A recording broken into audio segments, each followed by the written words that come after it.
ከሴቱ ብዛት እኮ የተነሳ ያው ወንዱ መቼም ችግራቸው ወንዶቹ ምንድነው ድንግሏን እንቡጥ አበባዋን ልጅ እግሯን ነው እንጂ የሚመርጡት ተፋተው ልጅ እያሳደጉ ያሉ እየተፋቱትን ሴቶችን ቢያገቡ አጅርም አለው ለነሱ ገባሽ?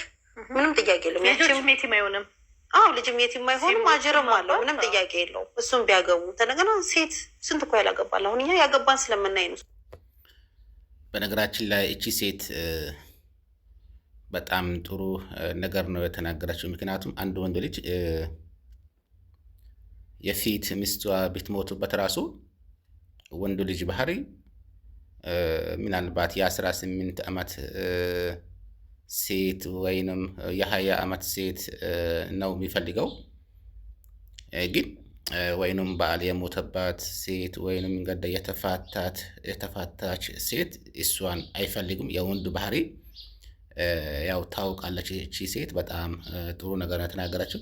ምናልባት እስቲ ለማንኛውም አዳምጧት እስቲ። ሶሻል ሚዲያ ላይ 5-6 ሰርግ ቀውጤ ተደርጎ ሲደገስ በቃ ሁሉም ያገባ ሁሉም ትዳር ያገኘ ስንት ያላገኛልና ሎጂኩንም እንደዚህ ስትያው ሁሉም አንድ ወንድ 4 ሴት ማግባት ያለበት ይመስለኛል። ባል ያለ ትዳር ሴቶቹ እንዳይኖሩ። ምክንያቱም የወንድ እንትን ያነሰ ነው። አሁን ይገባ እያልኳል። እንደ ሀገርም እኮ እንደው የኢትዮጵያ ስላልተሰራ ነው እንጂ የሌላ ሀገር ብታይ እኮ በቃ የሚያገባ የለም የሚወልድ የለም። ያው የኛ ሀገር ስላልተሰራ ያው የእምነትም ጉዳይ አለ ገባሽ? እዚህ ሀገር ድብልቅልቅ ያለ ነገር ስለሆነ ዲቴል እንደዚህ የተሰራ የለም እንጂ በነገራችን ላይ ኢትዮጵያ ውስጥ ያው በተለይ የሴቶች ብዛት አለ። ያው እሷም ተናግራለች። ግን አንድ ወንድ ልጅ 4 ቢያገባ ወይንም 3 ቢያገባ ሴቶች ለተለያየ ችግር አይጋለጡም። ብዙ ሴቶች ትዳር ያላገኙ ሴቶች አሉ። ምናልባት ታውቃላችሁ ኢትዮጵያ ውስጥ ብዙ እድሜያቸው የሄደ ሴቶች አሉ። ምክንያቱም በትዳር ወይንም ባል በማጣት የተነሳ ብዙ ሴቶች የተገላሉ ሁኔታ ያሉ ሴቶች አሉ። መቼም ታውቃላችሁ የኢትዮጵያ ኑሮ። እስቲ ለማንኛውም አዳምጡ እስቲ። የሚሰማው ከሆነ በጣም ብዙ ሴቶች ያላገቡ አሉ። ስለዚህ ምን ችግር አለው በሐላል ቢገባ? ማለት ለምን እኛ ኢትዮጵያኖች የተወሻሸቀ የተደበቀ ነገር ያስደስተናል? ማለት ብዙ ሴት አይቻለሁ እኔ ሳላቅ የፈለገውን ቢያደርግ ይሻላል። ቢያገባም ቢወልድም ቢዘሙትም እንደዚህ አይነት አስተሳሰብ ግን ከዛ በኋላ የሚመጣውስ ነገር ህይወት ያልፋል እኮ ያም ሰውዬ ያልፋል። ሲሞት እኮ ለውርስ ይሰበሰባል፣ ለቅሶ ላይ ይሰበሰባል። ገባሽ? ለቅሶ እንኳን በሰላም አያልፍም፣ ድብልቅልቁ ነው የሚወጣው። እና የሆነ ትክክለኛው መንገድ ብንመርጥ። እኔ ደግሞ ስናገር ሙስሊሙን ህብረተሰብ የሚመለከት እንጂ የሌላን እምነት የሚመለከት አይደለም። አንዳንድ የሚጻፍልኝን ኮመንት ስለማይ ነው። የታችሁሽ ያሉት ግን ሙስሊሞች ናቸው። ሙስሊሞች ይታችሁኛል።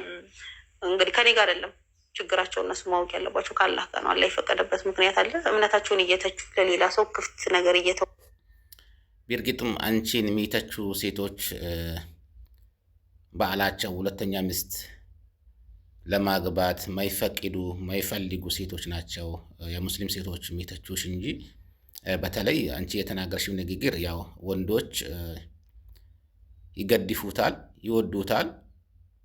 በእርግጥም የወንድ ልጅ ባህሪ ያው ብዙ ነው። ላኪን ብዙ ሴቶች የወንድ ልጅን ባህሪ ጸባይ ለታውቁ ትችላላችሁ። እስቲ ለማንኛውም የእሷን እንስማ እስቲ። ሌላ ሰው ገብቶ የፈለገውን ነገር እንዲናገር እንዲያጠቃን መንገድ እየከፈቱ ነው። በተረፈ እኔ ሁሉም ሰው እንዲረዳ የሚፈልገው እንደ ሴትነት አንድ ሴት አንድ ባል ብቻ ቢኖራት ምንም ጥያቄ ባሏ ከሷ ውጭ ባያገባ እኔም ደስ ይለኛል። ሁላችንም የሚያስደስተናል ሴቶች የተባለን።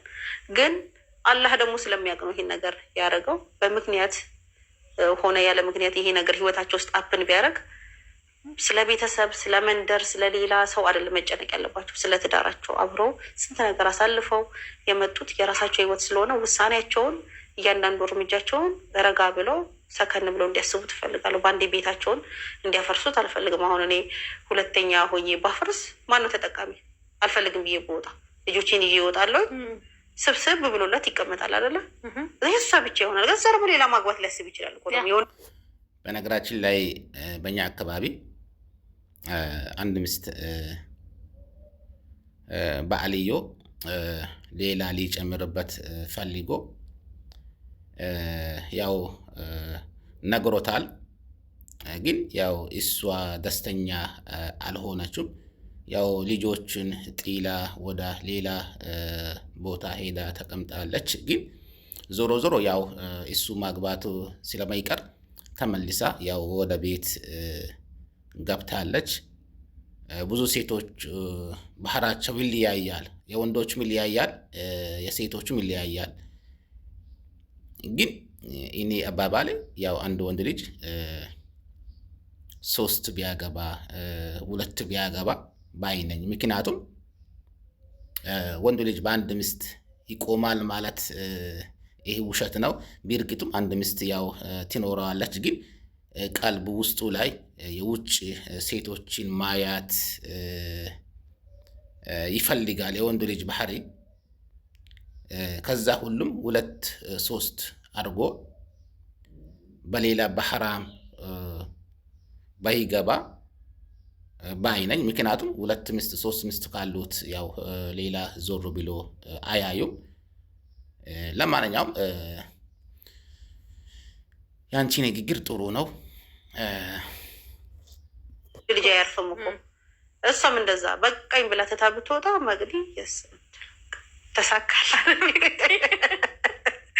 ይሄ ሪያሊቲ ነው። በቃ ይሄኔ ብቻ ሆነ በቃ እዛ አይሄድም ምናምን በቃ እንደዚህ ነው። ግን እኔ አንደኛ ህይወቴን እንዲቀጥል ያደረገው ነገር የኔ ትዳር ልፍረስ ቢል ማለት ምክንያቶች አሉ። ጫፍ ደርሶም የተመለሰበት ጊዜ ከኔ ጋር ወጣ አይደለም እኔ ጋር ጨረስ።